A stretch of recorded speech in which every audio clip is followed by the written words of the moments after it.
हाय बच्चों, जय माता दी। बच्चों, चैत्र नवरात्रि का पावन पर्व चल रहा है। नवरात्र का 7वां दिन दुर्गा माँ के 7वें शक्ति रूप का दिन है। इस दिन माँ दुर्गा के 7वें स्वरूप माँ कालरात्रि की पूजा होती है। ऐसी मान्यता है कि माँ कालरात्रि की पूजा करने से भूत प्रेत जैसी सभी बुरी शक्तियों का नाश होता है। तो चलिए हम आपको सुनाते हैं माँ कालरात्रि से जुड़ी पौराणिक कहानी और जानते हैं कि आखिर उनका जन्म क्यों हुआ, किन परिस्थितियों में हुआ, माँ को खुश करने के लिए माँ की पूजा कैसे करनी चाहिए। तो चलिए जानते हैं माँ कालरात्रि से जुड़ी ये कथा।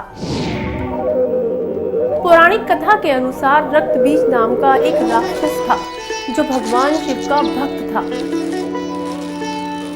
वो हमेशा भोले भंडारी की महिमा में लगा रहता था।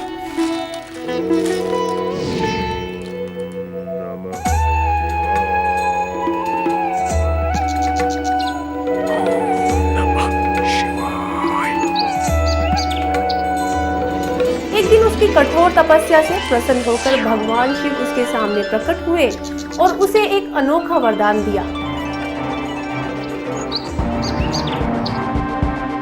भगवान शिव ने रक्तबीज से कहा कि जहां जहां उसके रक्त की बूंद गिरेगी वहां वहां उसी की तरह एक और शक्तिशाली रक्तबीज राक्षस पैदा हो जाएगा।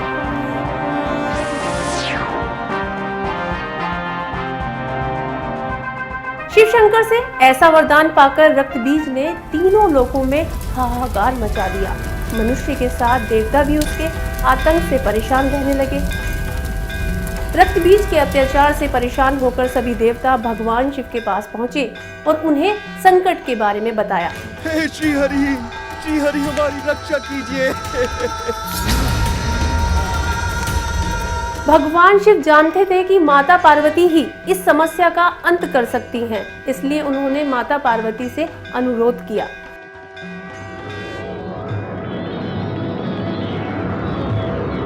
तब मां पार्वती ने अपनी शक्ति और तेज से मां कालरात्रि को उत्पन्न किया।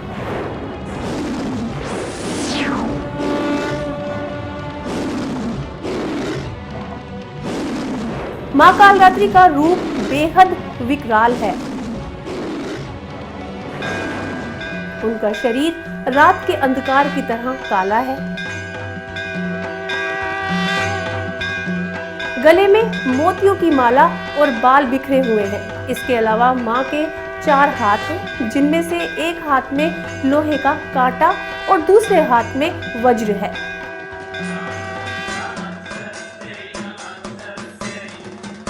इसके अलावा मां के 2 हाथ वर मुद्रा और अभय मुद्रा का प्रतीक है। मां कालरात्रि ने इसके बाद रक्तबीज का वध कर उसके शरीर से निकलने वाले रक्त को अपने मुख में भर लिया और इस तरह मां दुर्गा के 7वें रूप कालरात्रि ने रक्तबीज के आतंक से मनुष्य और देवताओं को मुक्त कराया। मां पार्वती के इस रूप को कालरात्रि और कालिका जैसे नामों से भी जाना जाता है।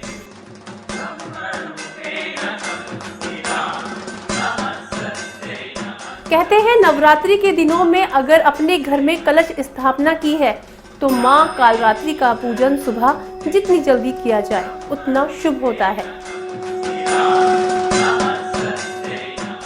इसके लिए हम सबसे पहले सुबह उठकर नहाएं, फिर बिना कुछ खाए पिए मां कालरात्रि के सामने घी के दीपक जलाकर उनकी पूजा करें।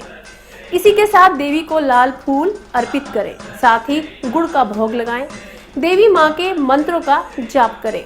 मान्यता है कि मां कालरात्रि की पूजा करने से आपके घर में नकारात्मक ऊर्जा और बुरी शक्तियां दूर होती हैं। तो बच्चों, समझ गए ना आप मां कालरात्रि की इस कहानी को। बच्चों, ऐसा कहते हैं माता कालरात्रि की पूजा करने से सभी तरह के भय दूर होते हैं, संकटों से रक्षा होती है और शुभ फल की प्राप्ति होती है। इसके साथ ही भक्तों को सभी तरह के दोषों से भी मुक्ति मिलती है। उम्मीद करते हैं कि आपको ये कहानी पसंद आई होगी। चलिए अब मुझे दीजिए इजाजत। अगली बार फिर से आऊंगी और आपको सुनाऊंगी माँ के 8वें रूप महागौरी की कहानी। जय माता दी।